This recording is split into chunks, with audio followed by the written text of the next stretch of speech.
No ganó el Deportivo ayer en Ferrol y por lo tanto tiene mucha pinta de que este equipo va a tener que pasar por el playoff. Vamos a hablar de lo que sucedió en Amalata y de las aspiraciones del Deportivo a falta de 6 jornadas.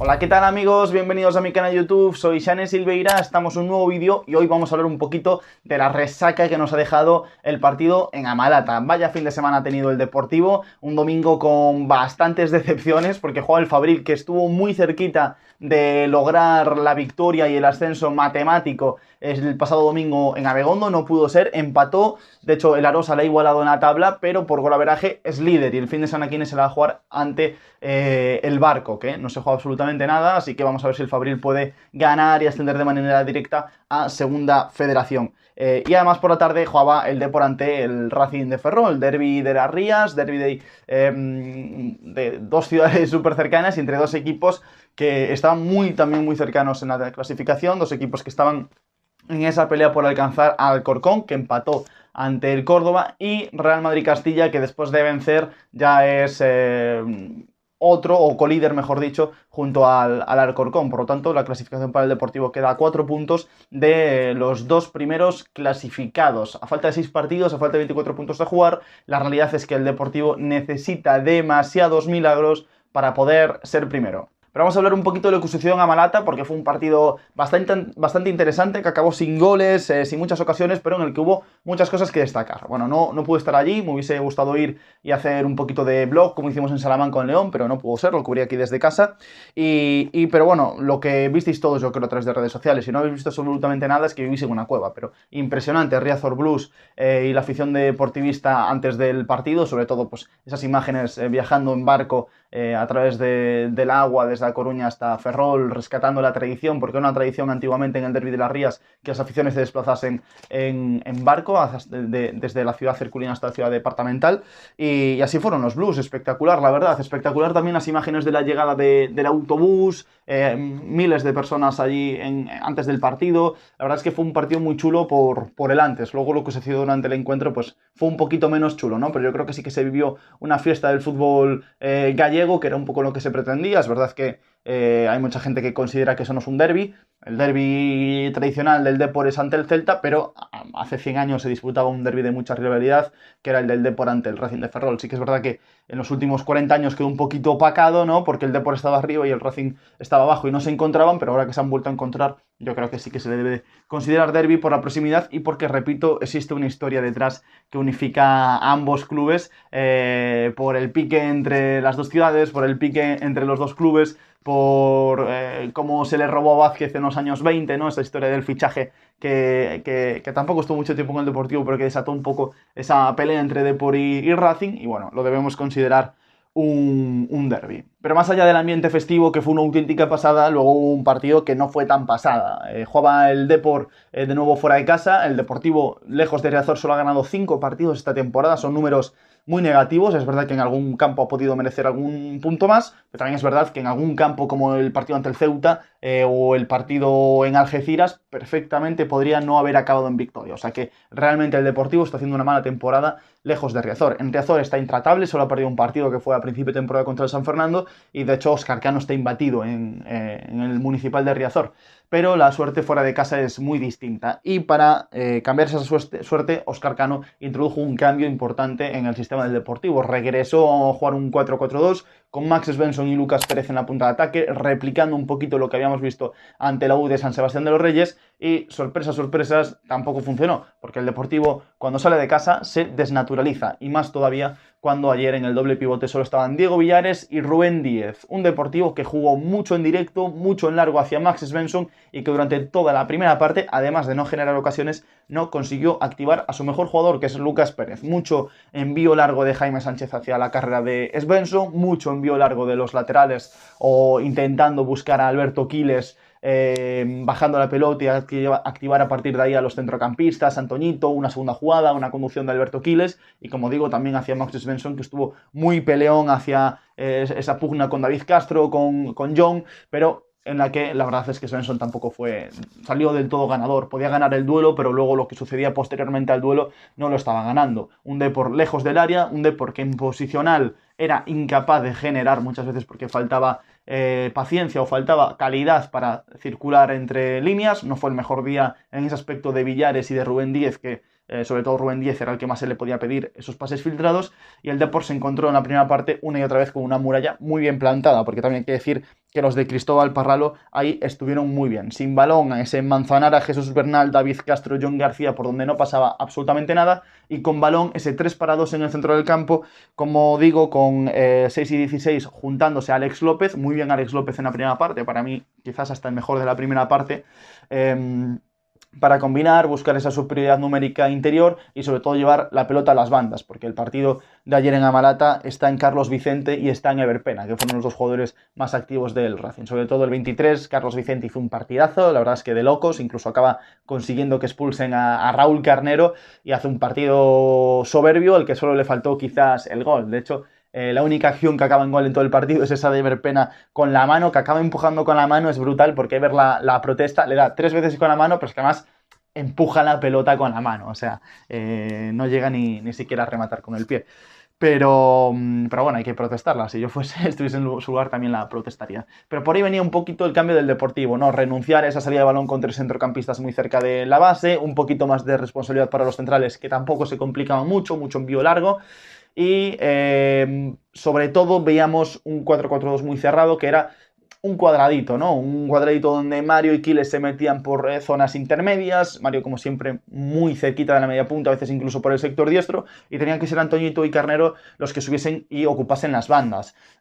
Aquí hay que decir que el partido ofensivo de Antoñito no me parece bueno, creo de hecho que no está en su buen momento Antoñito, creo que ha tenido mejores momentos esta temporada de lo que estamos viendo ofensivamente. También es verdad que ofensivamente tenía que regresar mucho y hacer muchos regresos para poder defender la posición de Ever Pena, y Carnero, que es un lateral menos ofensivo, creo que estuvo muy bien defensivamente tapando a Carlos Vicente porque era una pelea muy dura, pero ofensivamente hubo muchas acciones en las que Carnero subía y nadie le encontraba. Faltaba ahí ese giro de derecha a izquierda, faltaba ahí activar el lado débil, faltaba sorprender con Raúl, que muchas veces cuando la pelota le llegaba al pie, le llegaba lenta, sin ventaja, teniendo que recibir, controlar, girar, ver dónde está el partido.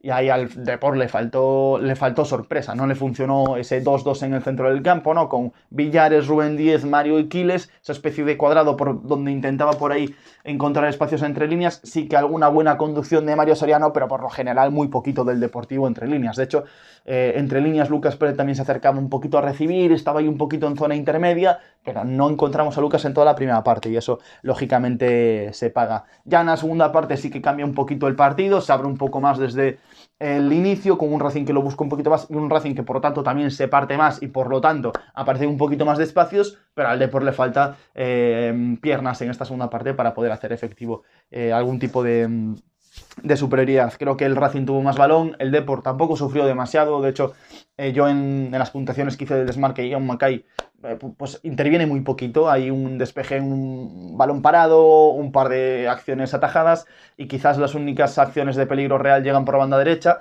que es la acción del gol que comentábamos antes, y un despeje de Jaime Sánchez bajo palos, que eso sí es providencial, es la ocasión quizás más clara del Racing de Ferrol, o una de las más importantes del partido. ¿Dónde estuvo el partido para el Deportivo? Pues en el cambio de Arturo y en esa jugada de minuto 78 de la que todo el mundo habló ayer, porque el fallo fue garrafal, es así, no se puede ocultar.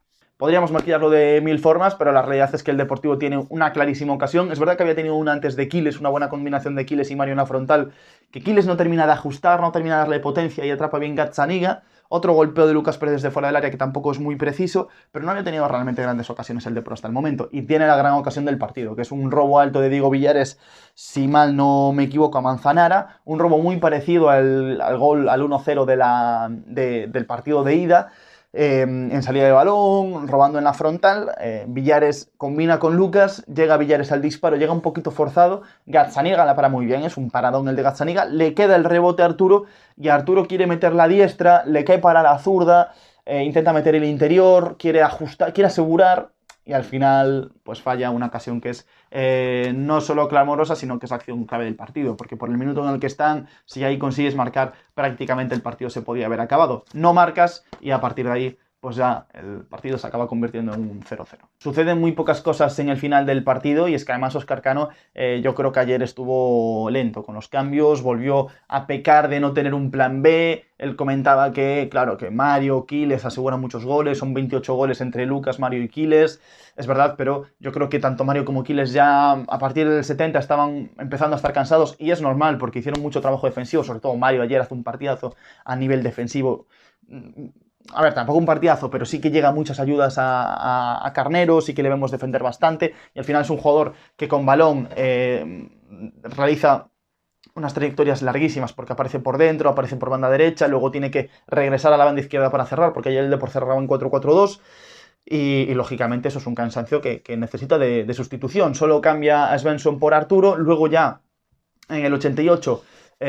toca y mete a Peque, quita a Mario, quita a Quiles también, pero ya era un poquito tarde. También el cambio de Rubén Díez por Olave, que no cambia mucho el partido, mantuvo el doble pivote el Depor, pero mi sensación es que a Óscar Cano ayer le faltaron un poquito de cambios. Mi sensación ayer, mientras estaba viendo el partido, es que Raúl llegaba a un punto en el que ya estaba físicamente mermado, de hecho acaba expulsado por doble tarjeta amarilla. Yo creo que ambas un poco faltas, bueno, una corta un contragolpe y otro es un mal despeje de Jaime que le queda a Carlos Vicente y tiene que hacer un poco esa falta, pero quizás si hubieses ya metido a Lebedenko, pues podría haber sido un poquito útil.